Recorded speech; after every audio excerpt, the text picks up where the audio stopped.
तो अपना पैथोलॉजी के अंदर न्यू टॉपिक स्टार्ट करें अपन, इन्फ्लामेशन। ठीक है, आपका पैथोलॉजिकल कैल्सिफिकेशन हो गया है। अब अपना न्यू टॉपिक है इन्फ्लामेशन।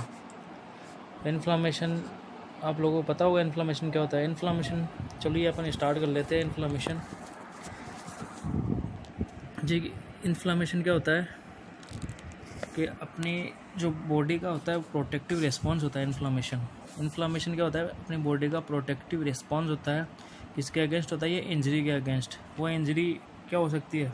वो इंजरी कोई भी फिजिकल हो सकती है, like heat, cold, radiations, trauma, chemical agent, acid और alkaline, immunological agent and infectious agent like bacteria, virus और फंगस। ठीक है, तो इन्फ्लामेशन अपने बॉडी का प्रोटेक्टिव रिस्पॉन्स होता है। इट इज़ डिफाइंड एज, जैसा कि सामने लिखा हुआ है, response of the body to the injury. ठीक है, तो रेस्पॉन्स ऑफ द बॉडी यानी बॉडी का रेस्पॉन्स होगा इंजरी के अगेंस्ट, या फिर जो एंटीजन अगर बॉडी के अंदर एंटर कर जाता है तो उसके रेस्पॉन्स में बॉडी क्या होती है? एक्टिवेट हो जाती है उस एंटीजन को ख़त्म करने के लिए, है ना। तो वह एंटीजन क्या हो सकता है? वह एंटीजन माइक्रो ऑर्गेनिजम्स हो सकते हैं ना, जो बॉडी के अंदर एंटर करते हैं। तो उसको बॉडी क्या करती है? उसको ख़त्म करने के लिए फिर अपना इन्फ्लामेटरी रेस्पॉन्स क्रिएट करती है। ठीक है, इसके अलावा इंजरी लाइक हीट, अगर ज़्यादा हीट, अगर आप ज़्यादा टेम्परेचर के पास में, मान लो आपका हाथ गर्म चीज़ के लग गया टेम्परेचर के, जिसका टेम्परेचर ज़्यादा हो, तो क्या हो सकता है? आपकी स्किन वगैरह क्या हो सकती है? डैमेज हो सकती है। तो वहाँ पर इन्फ्लामेशन स्टार्ट हो जाएगा, लोकल इन्फ्लामेशन। इसके अलावा कोल्ड, ज़्यादा एक्सट्रीम कोल्ड की वजह से हो सकता है, रेडिएशंस वगैरह की वजह से हो सकता है इन्फ्लामेशंस, ट्रोमा की वजह से हो सकता है, केमिकल एजेंट, एसिड और एल्कलाइंस वगैरह के। ठीक है, इम्यूनोलॉजिकल एजेंट यानी जो ऑटोइम्यून वगैरह रिएक्शंस होती है ना, ठीक है, बॉडी के अंदर जो एंटीजन एंटीबॉडी कॉम्प्लेक्स बनते हैं, तो उसकी वजह से जो इन्फ्लामेटरी रिस्पॉन्स क्रिएट होता है बॉडी का। इसके अलावा इन्फेक्शियस एजेंट है बैक्टीरिया, वायरस और फंगस। ठीक है, आई होप आप समझ गए होंगे।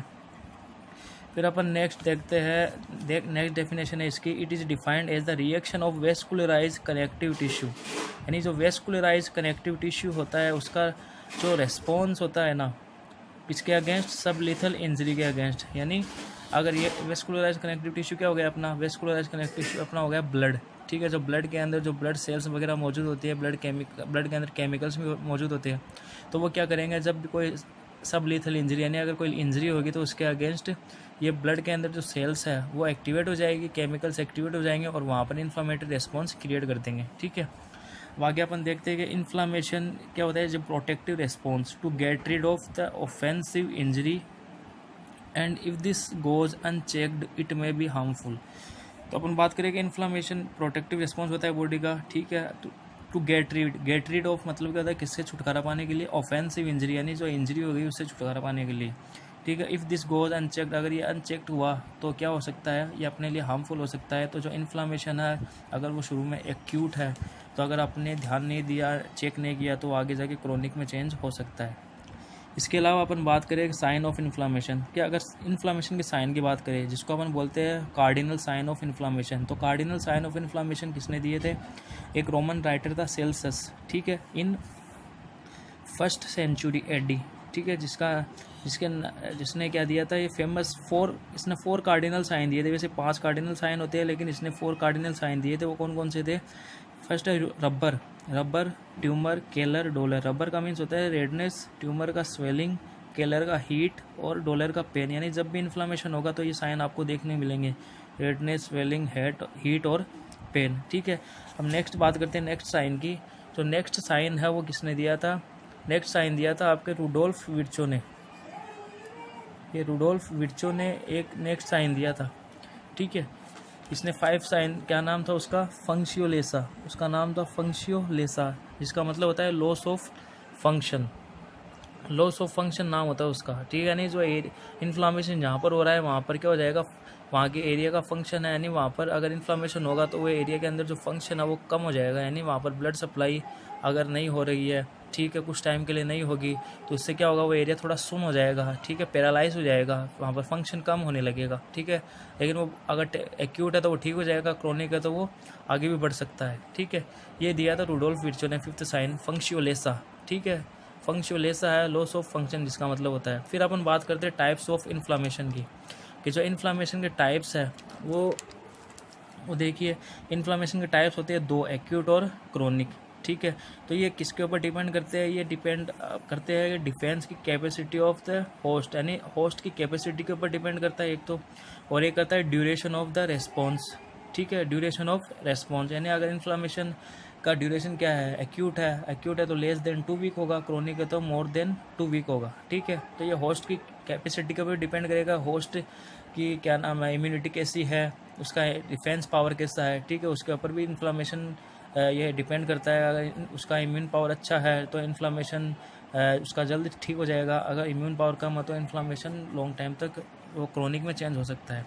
ठीक है, अब अपन बात करते हैं एक्यूट इन्फ्लामेशन की। ठीक है, तो एक्यूट इन्फ्लामेशन होता है शॉर्ट ड्यूरेशन का, जिसका जो होता है लास्ट दिन कब का होता है वो 2 वीक्स, यानी लास्ट देन 2 वीक, यानी 2 वीक से पहले जो इन्फ्लामेशन होता है वो कौन सा होता है? acute inflammation and represent the early body reactions, resolve quickly and is usually followed by healing। यानी ये जो एक्यूट इन्फ्लामेशन होता है वो क्या होता है? अर्ली बॉडी रिएक्शन, यानी जब भी इन्फ्लामेशन होगा तो अर्ली बॉडी रिएक्शंस होगी, एक्यूट इन्फ्लामेशन में जल्दी रिएक्शन होगी। इसके अलावा वहाँ पर वो क्या नाम है, इन्फ्लामेशन है वो जल्दी ट्रीट होगा, जल्दी रिसोल्व हो जाएगा। इसके अलावा वहाँ पर हीलिंग भी जल्दी हो जाएगी। फिर आगे बात करते हैं कि जो इन्फ्लामेशन होता है वो उसके अंदर कौन कौन से फीचर होते हैं एक्यूट इन्फ्लामेशन के अंदर। देखिए, the main feature of the acute inflammation के कौन कौन से होते हैं? एक्यूमुलेशन ऑफ फ्लूइड और plasma at the affected side. ठीक है, द मेन फीचर क्या होता है एक्यूट इन्फ्लामेशन का? फर्स्ट होता है accumulation of fluid and plasma of the affected side, यानी जो अफेक्टेड साइड है वहाँ पर फ्लूइड का और प्लाज्मा क्या हो जाएगा? एक्यूमुलेशन हो जाएगा। जब भी इन्फ्लामेशन हो गया, मान लो ब्लड वेसल्स के अंदर इन्फ्लामेशन हो गया, तो वहाँ पर वो क्या होगा कि जो फ्लूइड और प्लाज्मा वो इकट्ठे हो जाएंगे वहाँ पर। इसके अलावा इंट्रावेस्कुलर एक्टिवेशन ऑफ प्लेटलेट, और प्लेटलेट्स है जो ब्लड वेसल्स के अंदर वो एक्टिवेट हो जाएगी। इसके अलावा polymorphonuclear neutrophils as inflammatory cells, यानी इन्फ्लामेशन के एक्यूट इन्फ्लामेशन में कौन कौन से फीचर दिखाई देंगे? यानी वहाँ पर फ्लूइड और प्लाज्मा का एक्यूमुलेशन होना स्टार्ट हो जाएगा। इसके अलावा जो इंट्रावेस्कुलर प्लेटलेट है उसका एक्टिवेशन होना स्टार्ट हो जाएगा। ठीक है, तभी तो वहाँ पर स्कार वगैरह, तभी तो रक्त का थक्का जमेगा ना। फिर polymorphonuclear neutrophils as inflammatory cells, और वहाँ पर जो न्यूट्रोफिल्स है, ठीक है, जो एक्यूट इन्फ्लामेशन के अंदर काम आने वाली जो सेल्स होती है, ठीक है, वो कौन सी होती है? न्यूट्रोफिल्स। और जबकि क्रोनिक इन्फ्लामेशन में काम आने वाली सेल कौन सी होती है? मैक्रोफेजेज। ठीक है, जो मोनोसाइट भी जिसको अपन बोलते हैं।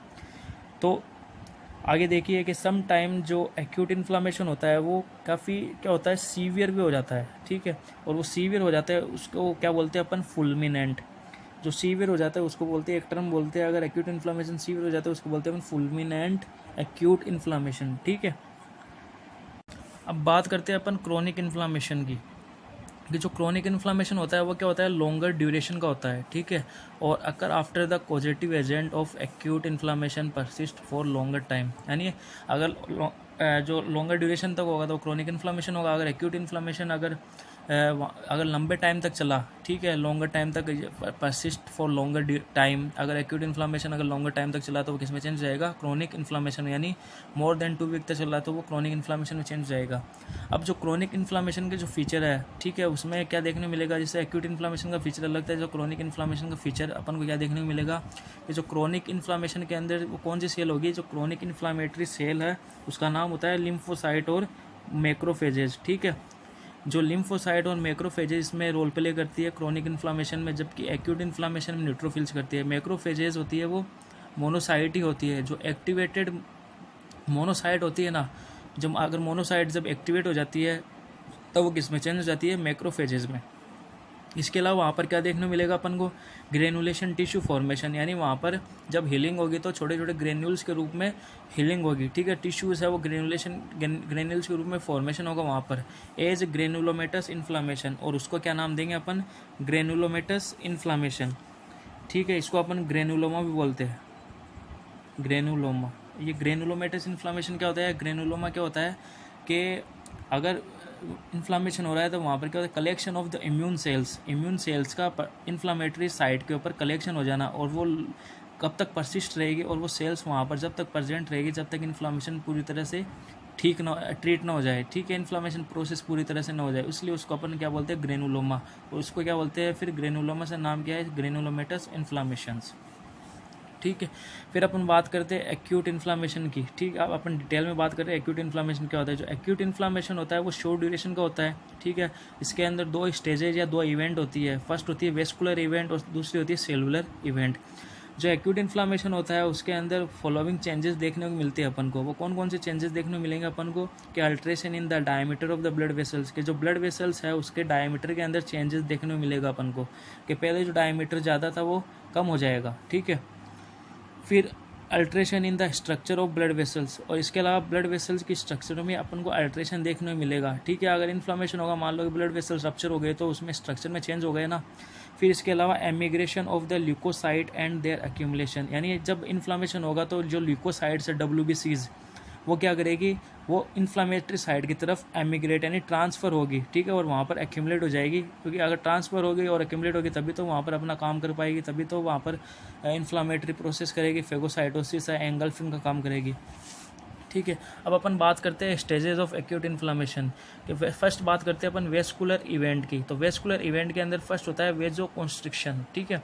तो वेजो कॉन्स्ट्रिक्शन यानी जब भी कोई इन्फ्लामेशन होगा तो जो एक्यूट इन्फ्लामेशन की बात करें तो वहाँ पर सबसे पहले क्या देखने मिलेगा अपन को, वेजो कॉन्स्ट्रिक्शन, ठीक है। ये कब होगा, ये इमीडिएटली आफ्टर द इंजरी, ठीक, इमीडिएटली आफ्टर द इंजरी देखने को मिलेगा अपन को ये।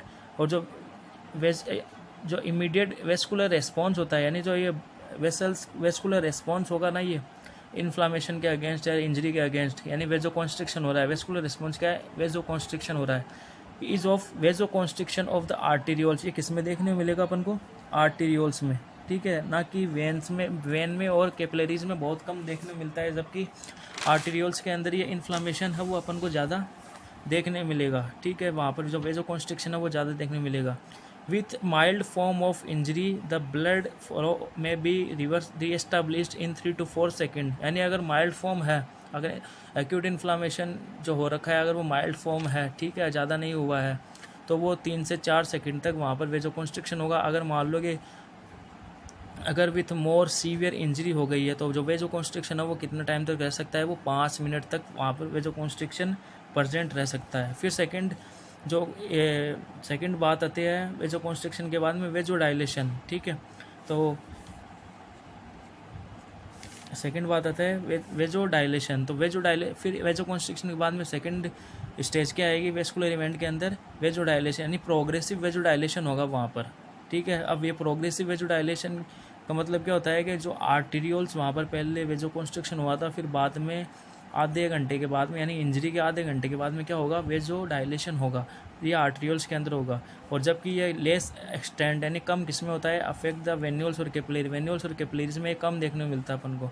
यानी the change is obvious with in half an hour of injury, यानी ये कब देखने मिलेगा अपन को, आधे घंटे के अंदर, इंजरी के आधे घंटे के अंदर वेजो डायलेशन देखने को मिलेगा अपन को। इसके अलावा जो वेजो डायलेशन होगा तो उससे क्या रिजल्ट, यानी उससे क्या प्रभाव देखने मिलेंगे, क्या इफेक्ट होंगे वेजो डायलेशन के, कि वहाँ पर जो ब्लड वॉल्यूम है वो बढ़ जाएगी, यानी जो माइक्रोवेस्कुलर है, जो वेसल्स है वहाँ पर क्या होगा कि ब्लड वॉल्यूम है वो वहाँ पर बढ़ जाएगी। यानी अगर मान लो कि वेजो डायलेशन हो रहा है तो वेजो डायलेशन होगा तो वेजो कॉन्स्ट्रिक्शन होगा तो क्या होगा, ब्लड सप्लाई अच्छी तरह से नहीं होगी, ब्लड को ज़्यादा प्रेशर लगाना पड़ेगा। अगर वेजो डायलेशन है तो क्या होगा, ब्लड वॉल्यूम बढ़ेगा, मतलब डायमीटर बढ़ेगा ब्लड वेसल्स का डायमीटर बढ़ा, ब्लड वेसल डायमीटर बढ़ा तो क्या होगा, ब्लड वॉल्यूम भी ज़्यादा हो जाएगा, तो वहाँ पर ब्लड वॉल्यूम देखने मिलेगा अपन को, ठीक है। Microvascular which is responsible for redness, warm and swelling at the site of inflammation. और यही कारण है कि जब इन्फ्लामेशन होता है ना तब वहाँ पर अपन को रेडनेस देखने मिलती है, वार्म यानी वहाँ का जो एरिया वो टेम्परेचर वहाँ का एरिया है वो थोड़ा गर्म देखने मिलता है, वार्म हो जाता है, और स्वेलिंग आ जाती है। क्यों होती है, क्योंकि वहाँ का जो ब्लड वेसल्स के अंदर वेजो डायलेशन हो जाता है और वॉल्यूम बढ़ जाता है, ब्लड सप्लाई अच्छी होती है, इस वजह से वहाँ पर ये इन्फ्लामेशन के साइन अपन को देखने मिलेंगे, रेडनेस, वार्म, स्वेलिंग, ठीक है। पेन भी देखने को मिलता है अपन को। फिर अपन बात करेंगे progressive vasodilation may elevate the local hydrostatic pressure resulting in transudation of fluid into the extra cellular space. यानी इसका मतलब क्या है कि अगर वेजोडाइलेशन प्रोग्रेसिव रहा तो प्रोग्रेसिव वेजोडाइलेशन का मतलब क्या होता है, अगर ब्लड वॉल्यूम अगर ज़्यादा बढ़ा तो क्या होगा, ब्लड वेसल्स के अंदर वॉल्यूम बढ़ जाएगा फ्लूइड का, और फ्लूइड का वॉल्यूम बढ़ जाएगा तो ब्लड वेसल्स के अंदर हाइड्रोस्टैटिक प्रेशर क्या हो जाएगा, वो इंक्रीज़ हो जाएगा, और हाइड्रोस्टैटिक प्रेशर इंक्रीज़ होगा तो क्या होगा, जो फ्लूइड है वो कहाँ चला जाएगा, फ्लूइड ब्लड वेसल्स में कहाँ चला जाएगा, सेल्स की तरफ चला जाएगा, एक्स्ट्रा सेलुलर यानी जो इंटरस्टिशियम स्पेस है वहाँ चला जाएगा, और उसको अपन क्या बोलेंगे, ट्रांजुडेशन या ट्रांजुडेट, और उसको इस ट्रांजुडेट को अपन क्या बोलते हैं, एडिमा बोलते हैं। ठीक है, ये अपन डिटेल में आगे एडिमा जो टॉपिक चलेगा उसमें डिटेल में पढ़ लेंगे अपन। फिर अपन बात करते हैं थर्ड जो होता है उसका नाम है इंक्रीज वेस्कुलर परमिएबिलिटी। ठीक है, यानी जो वेस्कुलर परमिएबिलिटी है वो क्या होगी, इंक्रीज हो जाएगी वहाँ पर, यानी इन्फ्लामेशन के अंदर पहले वेजो कॉन्स्ट्रिक्शन हुआ, फिर वेजो डायलेशन हुआ, फिर थर्ड होगा increase vascular permeability. Increase vascular permeability मतलब क्या, ये क्या होता है, वेस्कुलर परमिएबिलिटी का मतलब होता है कि जो इन्फ्लामेशन हो रहा है यानी ब्लड वेसल्स के अंदर इन्फ्लामेशन हुआ तो वहाँ पर अगर जो ब्लड वेसल्स अगर रप्चर होगी, यानी ब्लड वेसल्स की जो एंडोथीलियल लाइनिंग है वो रप्चर होगी तो वो क्या हो जाएगी, लीकी हो जाएगी। देखिए कि यहाँ पर लिखा होना है कि acute inflammation the endothelial lining rupture हो जाएगी वहाँ पर।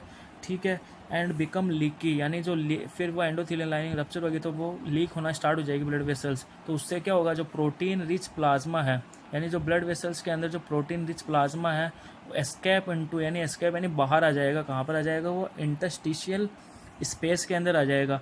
This fluid is called exudate. ठीक है, इसको अपन क्या बोलेंगे, एक्जुडेट। क्यों, क्योंकि इसके अंदर प्रोटीन रिच प्लाज्मा है, इसके अंदर जो प्लाज्मा जो सेल्स की तरफ आ रहा है उसमें क्या है, प्रोटीन है, प्लस इसमें सेलुलर डेब्रीज भी होते हैं। ठीक है, जो वेस्कुलर परमेबिलिटी क्या होता है, इट इज़ हॉलमार्क। ये हॉलमार्क का मतलब होता है इम्पोर्टेंट फीचर। ठीक है, ये वेस्कुलर परमेबिलिटी है, ये हॉलमार्क यानी इंपॉर्टेंट फीचर होता है एक्यूट इन्फ्लामेशन का। आगे देखिए, जो एक्जुडेट हो रहा है, ठीक है, जो plasma rich protein rich plasma वो सेल की तरफ आ रहा है जिसको अपन क्या बोल रहे हैं, एक्जुडेट।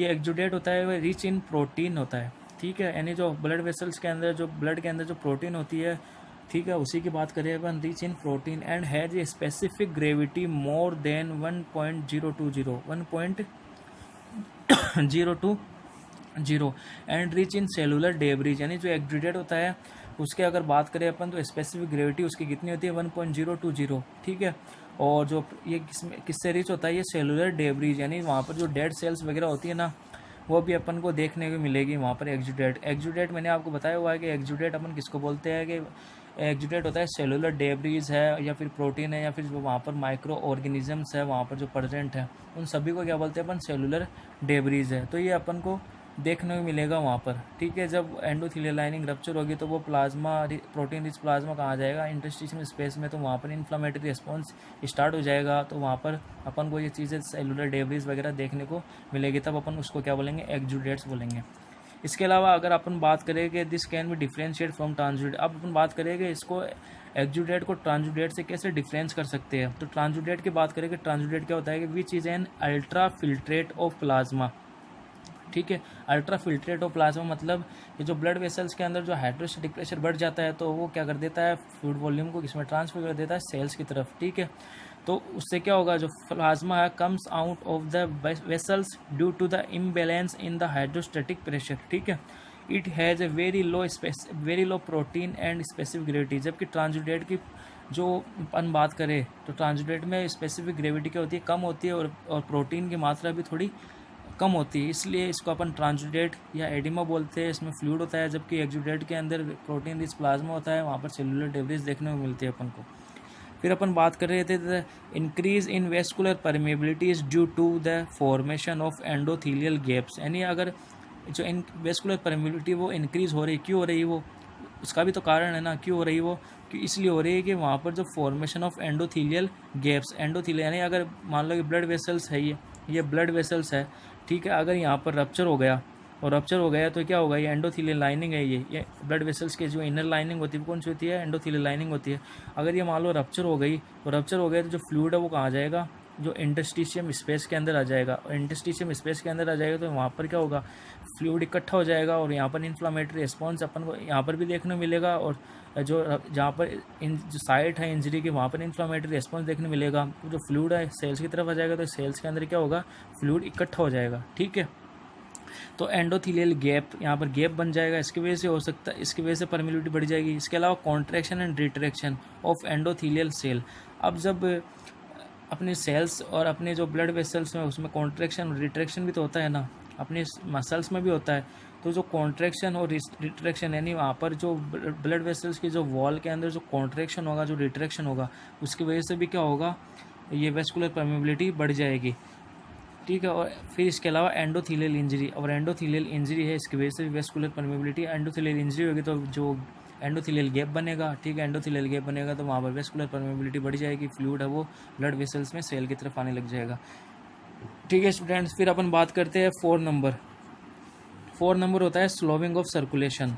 ठीक है, ये क्या होता है, 4 नंबर होता है स्लोविंग ऑफ सर्कुलेशन। ये स्लोविंग ऑफ सर्कुलेशन किसको बोल रहे हैं अपन, इसको बोलते हैं स्टेसिस।